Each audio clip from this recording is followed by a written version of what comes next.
మళ్ళీ ఇప్పుడు వార్డు తిరిగి ఎనకపోయినా ముందే వచ్చేసిండు, ఈయన పోయినా బట్టి ఇంతకు రాలే. ఈయన వచ్చి పోసుకొని బయటికి వెళ్ళిపోయింది. ఈయనకు ఫంక్షన్లు గింక్షన్లు అయితే కదా, అవి తెచ్చుకొని పోసుకొని పోతారు ఫస్ట్ ఎక్కువ.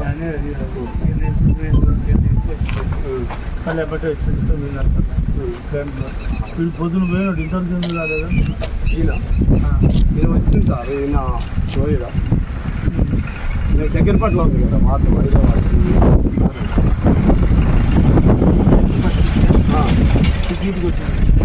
రెండో టిప్ ఈయనకు దగ్గర ఉంది 6:30కు ఒకటి వచ్చిపోయింది. తర్వాత ఇది వచ్చింది 7:40. కాదు 5వ వార్డు. ఎందుకు ఏ బండి బండి పెట్టుకోవచ్చు? పేజీలు అంటుండు. ఏ బండికి ఆ బండి పేజీ పెడితే ఈ గుంపులో పోయిందా ఏమైందో కూడా అర్థం కాదు. తర్వాత నువ్వు శుభ్రం కూర్చొని రాసుకున్నా ఆశ్చర్యపడ్డావు. నీకు కూడా బటన్ తగ్గుద్దిగా, ఏ బండి పేజీ ఆ బండి పేజీ పెడితే ఎవరన్నా రాని వాళ్ళు ఉన్నా అది బదనం నువ్వు కాకుండా క్లియర్ ఉంటదిగా. ఎప్పుడు మేడం అదే చెయ్యి, ఏ బండి పెట్టు పేజీ పెట్టుగా. ఒక ఆయన సాయంత్రం ఆయన సోదాడు ఆయన వస్తాడు, ఆయన రాట్లేడు. ఇక 2 పూటలు నేనే చేస్తాను. హలో 12 దాకా ఈడ 11:30 దాకా ఉంటున్నా. హలో మళ్ళా 2 గంటలకు వస్తున్నా. బాక్స్ పెట్టిన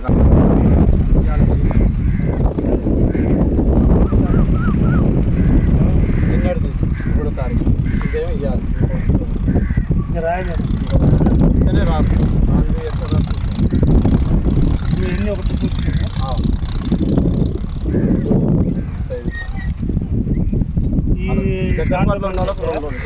ఈ మార్కెట్ ఈ ఆటోలే ఈ 40 ఆటో వీళ్ళు మీటింగ్ లేదు, వాళ్ళు ఎన్ని ట్రిప్పులు వేస్తారో ఏం తెలియట్లేదు. శుభ్రం చెట్ల కింద పెట్టుకుంటున్నారు. అదేంటంటే మేము అందరూ చేస్తున్నాం సార్, మాకు వస్తున్నారు. నేనేమన్నా సంతకం పెడుతుంది, అందరు పెడుతున్నారు సంతకం, 4 పెడుతున్నారు. సరే నేనేమంటుందంటే ఏ బండికి ఆ బండి కూడా పెట్టండి,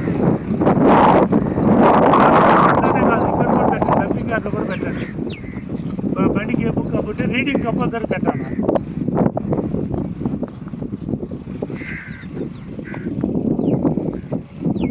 రీడింగ్ లేకపోతే ఉద్యోగం పోతుందని చెప్పేసి, రీడింగ్ లేదనుకో ఉద్యోగం పోతుంది. కొత్త వాళ్ళని పెట్టుకో. ఉద్యోగాల కోసం కొంతమంది ఎడబోయి తిరుగుతుండే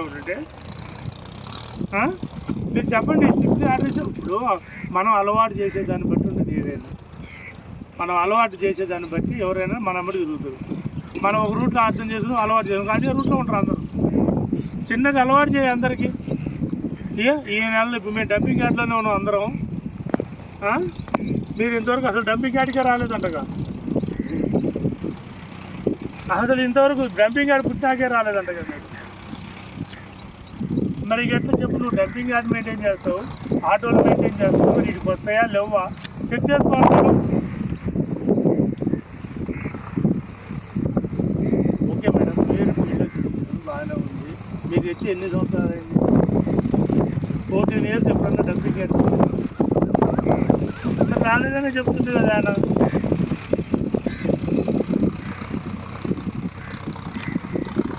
సరే కొద్దిగా మీరు సిస్టమ్ అయితే ఫాలో అవ్వండి, సిస్టమ్ మార్చండి కొద్దిగా.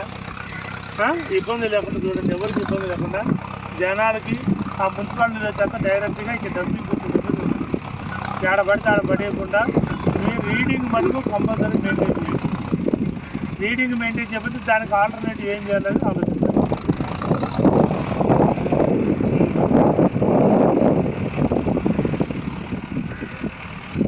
మంచి మెట్టాలు చదువుతులే, దాన్ని కూడా మీరే మానిటరింగ్ చేయొచ్చు. ఒకసారి అలవాటు అయిపోతే ఆటోమేటిక్ వస్తారు వాళ్ళే. ఓకే ఓకే, మీరు మటుకు నేను ముందే చెప్తున్నా, మీరు నిన్న నేను చెప్పింది ఒక 40 రోజులు ఫాలో అప్ చేయండి. మీరు ఎవరికి భయపడద్దు, నాకు కూడా భయపడద్దు. లీడర్ల కోసం పనిచేయట్లేదు, మీరు జనం కోసం పనిచేయండి. మీరు లీడర్ల కోసం అస్సలు పనిచేయద్దు. మీరు జనం కోసం పనిచేయండి. మున్సిపాలిటీ చెత్తని సక్రమంగా డంపింగ్ యార్డ్ జరిగేటట్టు చేయండి. మీరు ఈ 10-15 రోజులు వాళ్ళకి చిన్నగా డ్రైవర్లు కానీ వాళ్ళని వీళ్ళందరూ మానిటరింగ్ చేస్తారు. డీజిల్ విషయంలో కానీ డ్రైవర్ల విషయంలో కానీ వెల్డింగ్లు కూడా మాకు వచ్చిన కంప్లైంట్ ఏంటంటే 10,000 రూపాయలు వెల్డింగ్ అయితే 30,000 రూపాయలు బిల్ తెచ్చారు.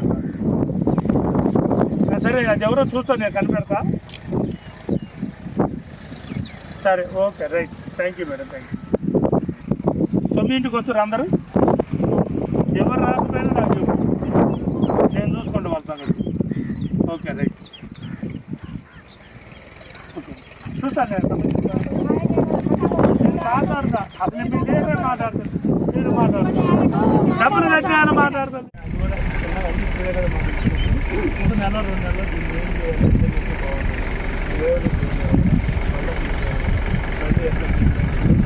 చూసి దానికి ఏదైనా అనుకూలం ఆ శాతం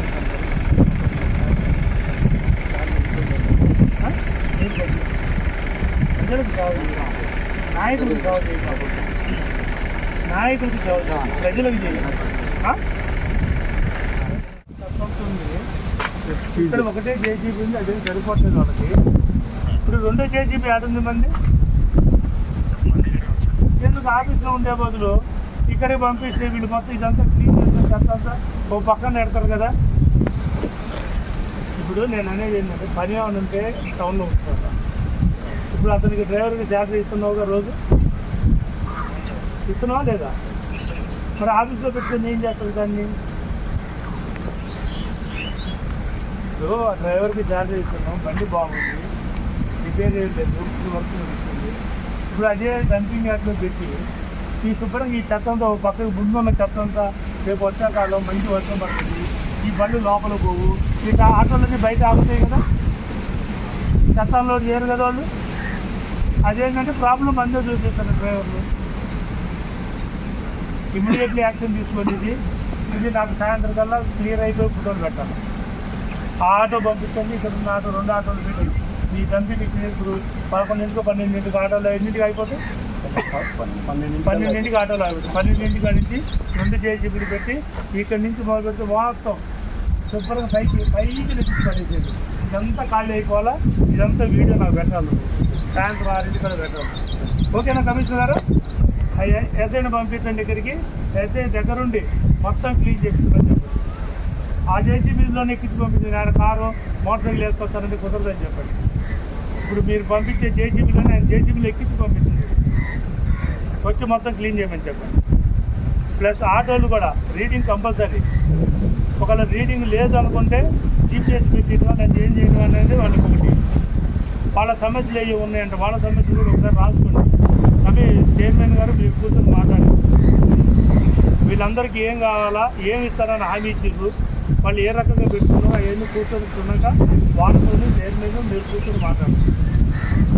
ఏ ప్రాబ్లం లేకుండా వాళ్ళు ఏమంటున్నారు, మాకు ఈ ప్రాబ్లం ఉంది కాబట్టి మేము సరిగ్గా చేయలేకపోతున్నాం, మాకు ఈ ప్రాబ్లం ఉంది కాబట్టి మేము సరిగ్గా చేయలేకపోతున్నాం, మాకు సహకరించే మున్సిపాలిటీ వర్కర్ స్టాఫ్ కానీ ఆఫీసర్లు కానీ చైర్మన్ కానీ సహకరించారు.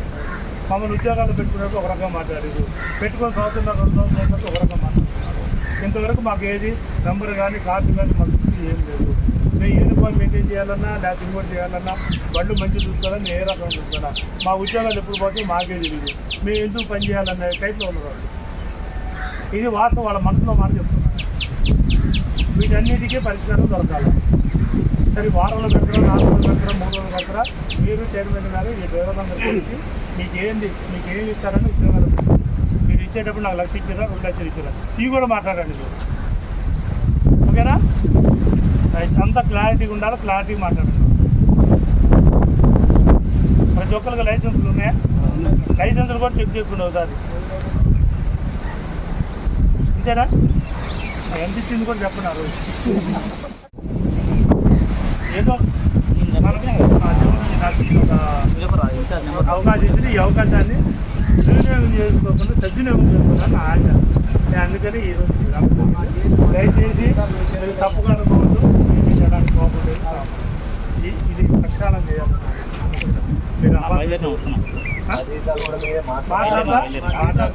వీళ్ళందరూ నా చేతనైంది ప్రయత్నం, నేనైతే హామీలే చేయనివ్వను కానీ నా చేతనైంది చేస్తాను.